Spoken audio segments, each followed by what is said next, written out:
What's good in the hood? In this video, I'm going to be giving my 2 cents on the situation with the heavyweight division pertaining to Alex Pereira. He vacated the belt light heavyweight. It's confirmed. I don't know why this headline says, is he going to heavyweight? Clearly, he's going to heavyweight. The question is, who's he fighting and what's he fighting for? Drop a like in the video, and if you have any 2 cents you want to share, give me a comment too. Without further ado, Alex Pereira, he vacated the belt. It makes total sense. Like I said, he was going to have to probably, I mean, on paper, Maganav Ankalaev, the trilogy, I butchered his name, but that shows you how much he figures into these plans. That was going to be probably the most likely fight he would have had done at light heavyweight. He didn't want to do it. There's no point. He's already beaten him once. He finished him, no less. He's chasing legacy. So he's vacating the belt. Heavyweight's clearly his next stop. He's already been bulking up as it is. The question, like I said, is there seems to be three names. It's very obvious. There's three names that are options depending on timing, circumstances, injuries, you name it. Steroids. ... Cyril Gane, probably the most readily available of the three. He just fought, back in, was it November, December with Tom Aspinall. It was the whole debauchery. He didn't clean his fingernails. Tom Aspinall is fucked now. But he seems to be ready. He seems to be available. And on paper, it's an entertaining fight. And I'm going to go and limit save the three options.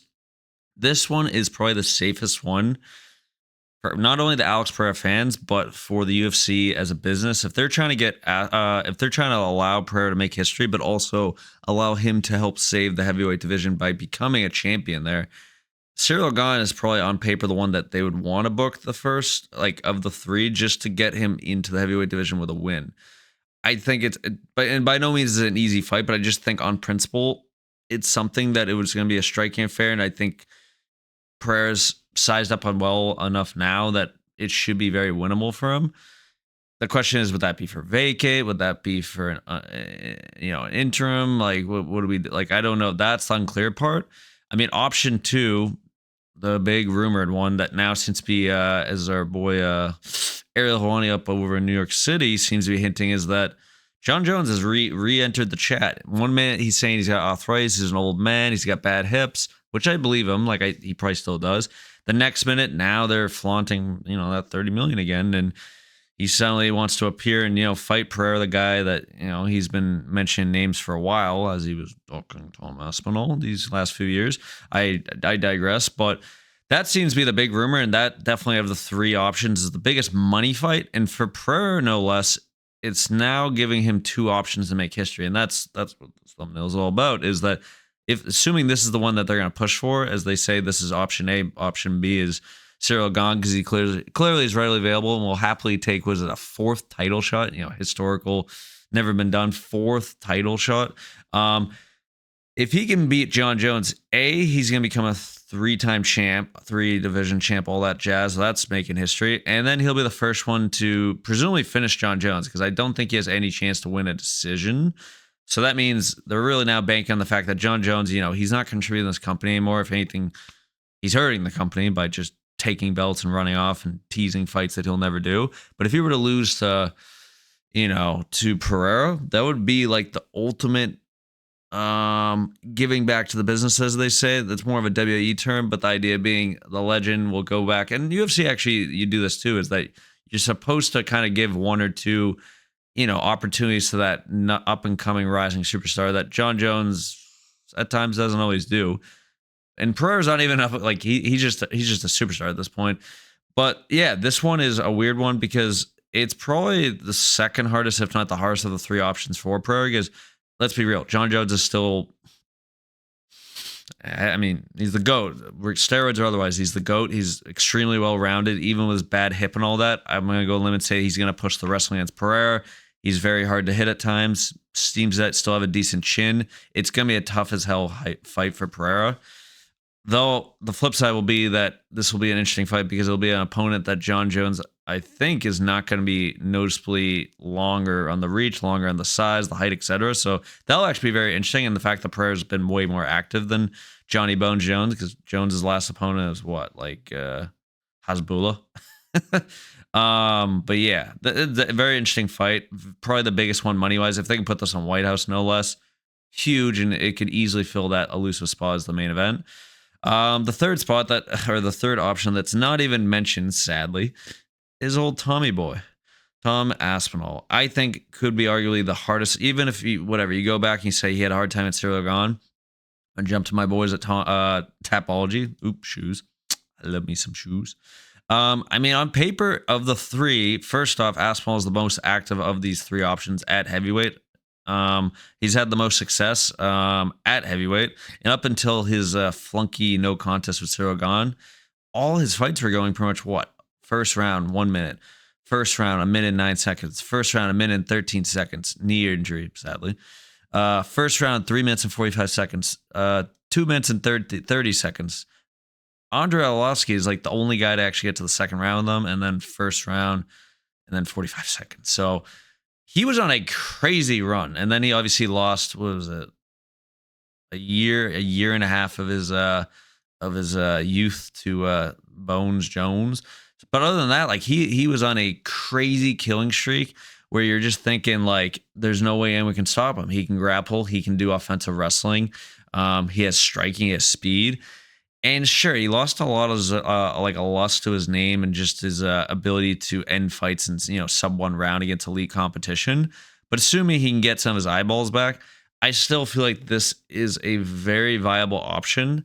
The only problem I think again with this is going to be an option that, assuming Pereira can get past where he fights, let's say around June, this could be the holy unification belt, or I guess it's not a true unification belt, but it's that unification in the sense that this is essentially the lineal champion. If we're going on terms, because Francis is the lineal champion, but he left the organization, so this guy is now the true next champion, I would argue. And well, actually, I don't know.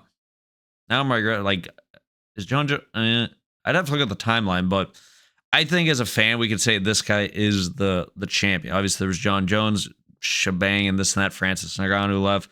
This is the true champion in everyone's eyes, I would say. Not just because he has the belt, but just based off the path of the belt.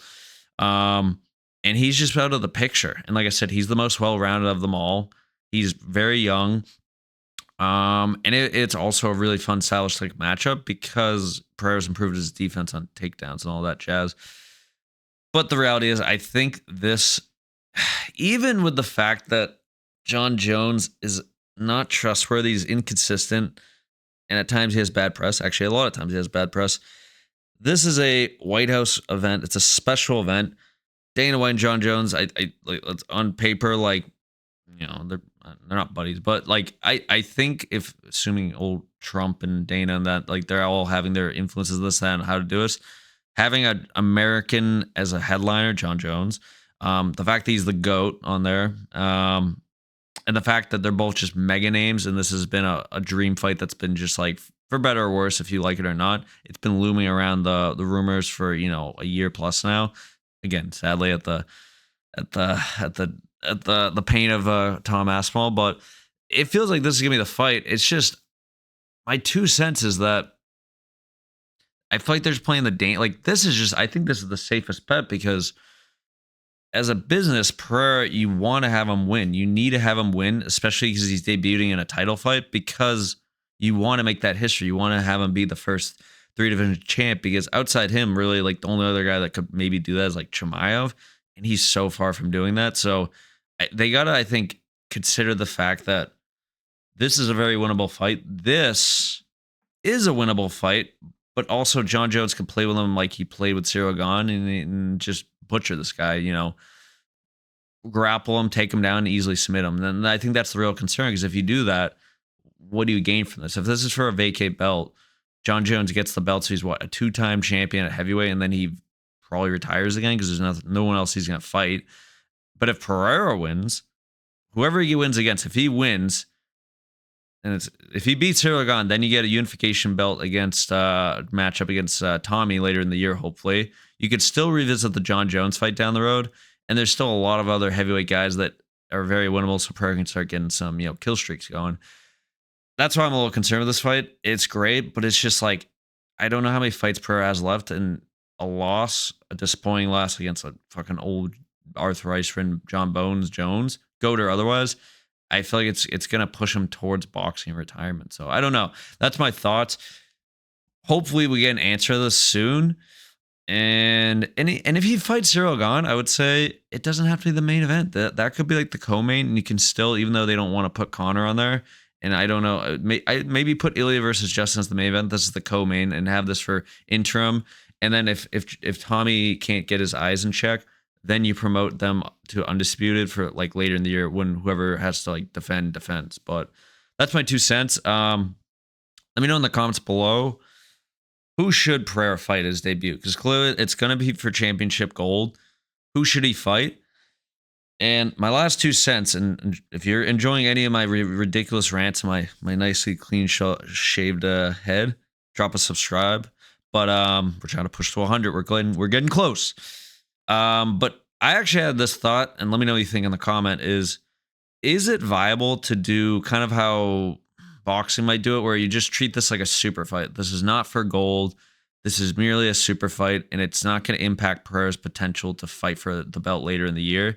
And the reason I think that is because there's such big names, you don't need them to have a belt.